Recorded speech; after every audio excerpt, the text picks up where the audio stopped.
Hace algunos años se hizo viral este video donde vemos a dos personas que carecen de manos y de brazos luchando como si fueran boxeadores.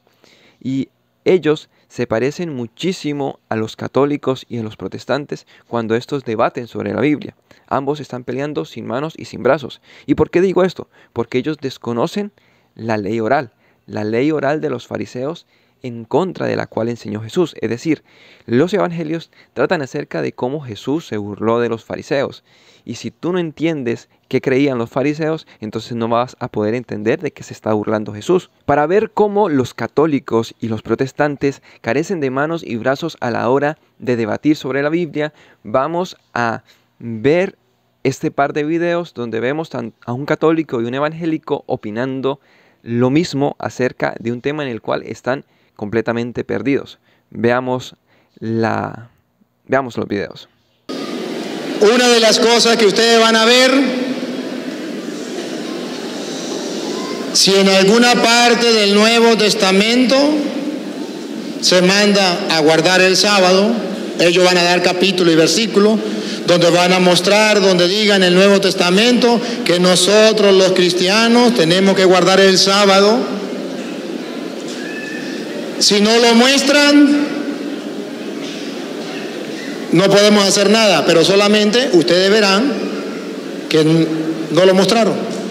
Ya vimos al católico, ahora veamos qué dice el protestante. Dije que iba a colocar aquí en pantalla, ahí está, mire, aquí en la pantalla está mi número telefónico, un reto público, a una persona que guarde el sábado, donde diga en el Nuevo Testamento que hay que guardar el sábado. No existe. Ahora, sí, el Señor habló de no robar, de no matar. Pablo escribe en su carta de no robar, de no matar, de no fornicar, de la idolatría. Pablo habló que se abstengan de la idolatría, de no codiciar a la mujer del prójimo. Jesucristo dijo, aquel que mira a una mujer y la codicia en su corazón, ya adulteró con ella en su corazón.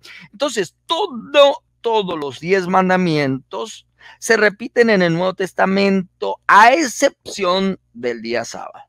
Ahora, con esto quiere decir que el pastor está en contra del día sábado, es el anticristo. No, hermano, es que si en el Nuevo Testamento nos dijera hay que guardar el sábado, créame que seríamos los primeros en guardarlo, pero no lo dice así.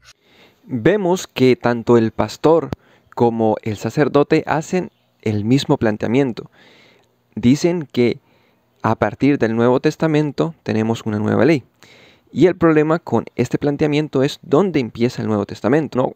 Cuando uno conversa con un pastor o un sacerdote, ellos dicen que el Nuevo Testamento empieza en Mateo. O bueno, empieza en Lucas porque Lucas es un poquito antes de Mateo, o sea, que es el Evangelio. Y entonces uno le dice que, bueno, en el Evangelio Jesús está guardando el sábado. Entonces ellos dicen, no, porque Jesús estaba ahí todavía en el Antiguo Testamento. El Nuevo Testamento realmente empieza en cuando Él resucita. Entonces dice, bueno, entonces cuando Jesús resucita, Él no predica mucho que se diga. Entonces, cuando usted da un sermón y cita a Jesús en el Antiguo Testamento, no deberíamos obedecerlo porque Jesús está en el Antiguo Testamento. Entonces ellos responden, no, pero es que Jesús, cuando predicaba el Evangelio antes de morir, Él decía, oíste que fue dicho, y Él daba sus nuevos mandamientos. Pero Jesús no podía estar dando nuevos mandamientos porque Él todavía está en el Antiguo Testamento y en el Antiguo Testamento está prohibido agregar y quitar mandamientos. Jesús no puede dar nuevos mandamientos. De hecho, cuando Jesús dice, ámense los unos a los otros como yo los he amado, Él está diciendo que amen como Él los amó en tiempo pasado, es decir, como Él los ha venido amando. ¿Y cómo amó Jesús a sus discípulos? Cumpliendo los mandamientos. ¿Por qué? Porque si Jesús no cumplía los mandamientos, entonces Él no podía ser el Mesías y al morir no podríamos ser salvos. O sea, si Jesús violó algún mandamiento, entonces Él no podría ser el Mesías y nosotros no seríamos salvos al declararlo nuestro Señor. Pero como Él sí cumplió todos los mandamientos, Él dice, ámense los unos a los otros como yo los amé. O sea, cumpliendo todos los mandamientos. Porque los mandamientos nos dicen cómo debemos amar a Dios y cómo debemos amar a nuestro prójimo. Y entonces ellos dicen, no, que entonces el apóstol Pablo es el que nos dice las palabras de Jesús porque les fueron reveladas en el camino a Damasco. Y entonces vamos a ver que eso quiere decir que desde que Jesús murió hasta que fue revelado el Evangelio a Pablo, los otros apóstoles creían algo diferente y Pablo vino a enseñarles lo que debían creer. Entonces ellos van a responder, no, es que los apóstoles eran judíos y Pablo es un apóstol de los gentiles. Y entonces uno le dice, bueno, en Hechos vemos que los gentiles están asistiendo a las sinagogas los sábados y usted para poder ir a la sinagoga no puede ir trabajando. Es decir, usted no podía ir con su piqueta y seguir picando dentro de la sinagoga porque usted estaba dentro de la sinagoga, no estaba trabajando. Entonces ahí vemos que los gentiles están guardando el sábado. ¿Ven? Y además que dicen que no les exijan mucho a los nuevos creyentes, es decir, solamente prohíbales que coman carne ofrecida a ídolos, la fornicación y todo eso, porque dice literalmente, porque ellos van a la sinagoga y en la sinagoga es predicado Moisés y ellos irán aprendiendo. Es decir, ellos irán aprendiendo la ley de Moisés. Entonces no hay necesidad de que a un nuevo converso meterle toda la ley de Moisés, solamente tiene que ir los sábados a la sinagoga e irá aprendiendo la ley de Moisés. Entonces cuando uno les muestra esto a ellos, entonces dicen, no, pero es una locura seguir la ley de Dios. Usted se ha circuncidado, usted guarda las fiestas, usted hace esto, usted hace aquello. Y uno dice, ¿y cuál es el problema? ¿Acaso son leyes injustas? ¿Acaso circuncidarse es una barbaridad? ¿Acaso seguir las fiestas es una barbaridad? Y entonces ellos dicen, no, pero por ejemplo, los sacrificios en el templo no se siguen haciendo. Y uno dice, bueno, pero mientras el templo estuvo, se hicieron. Además, hay un pastor evangélico estadounidense que dice que como no hay templo, eso es una muestra de que la ley fue abolida. Pero mientras la ley, según ellos, estuvo válida, o sea, mientras la ley estuvo rigiendo, el templo fue destruido varias veces y durante varios años no se ofrecieron sacrificios. ¿Quiere decir que en ese momento fue abolida la ley de Dios? No. Entonces ese argumento se cae por la misma historia. Y así se puede discutir tanto con católicos como con protestantes y ellos simplemente siempre estarán perdidos porque les faltan las manos y los brazos. Y las manos y los brazos de un creyente en Jesús es entender las tradiciones y doctrinas de los hombres, las cuales no le agradan a Dios. Entonces, ¿cómo sabes tú cuáles son las tradiciones y doctrinas de los hombres que no le agradan a Dios? Pues conociendo las tradiciones y doctrinas que sí le agradan a Dios. Y todo lo que vaya en contra de esto no es bueno. Entonces, ¿cómo tú conoces lo malo? Porque no es bueno, porque va en contra de lo bueno.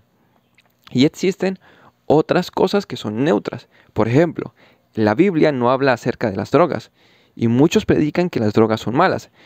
Pero sabemos por experiencia que las drogas no son malas. Porque todos nos drogamos cuando tomamos café en las mañanas. Y si no tomas café porque crees que es una droga y es mala, pues si tú le echas azúcar al jugo que te tomas, te estás drogando porque el azúcar es una droga. Y cuando tú te emocionas también te estás drogando, porque nuestro cuerpo produce drogas como la dopamina. Y además, la marihuana se cree, y esto no lo puedo confirmar, tendré que hacer una investigación, pero existen personas en Israel que son kohanim, o sea, que son descendientes de los sacerdotes, que dicen que la marihuana era usada en el templo. O sea, tenía un uso dentro del templo. Y necesito investigar cuál es el uso. Pero vemos que las drogas son usadas en medicamentos y son buenas.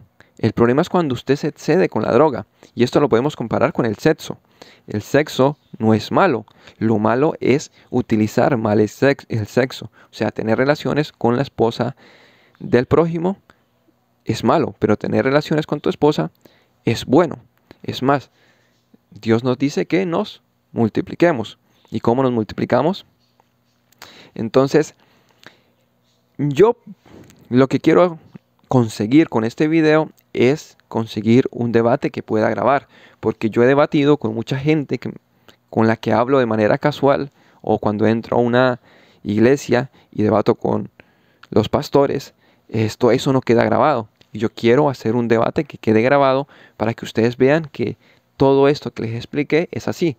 O sea, ellos siguen esa pauta. Y quiero demostrar cómo ellos son hijos del diablo, porque al abolir los mandamientos de Dios crean terribles injusticias de las cuales somos víctimas. Si quieres saber cuáles son esas injusticias, dale apoyo a este video para que muchas personas lo vean y algún pastor o sacerdote acepte debatir conmigo. Este fue el video de esta semana. Si te gustó, dale un me gusta. Y te dejo con la bendición arónica que dice: que Jehová te bendiga y te guarde. Que Jehová haga resplandecer su rostro sobre ti y tenga de ti misericordia. Que Jehová alce sobre ti su rostro y ponga en ti paz. Amén.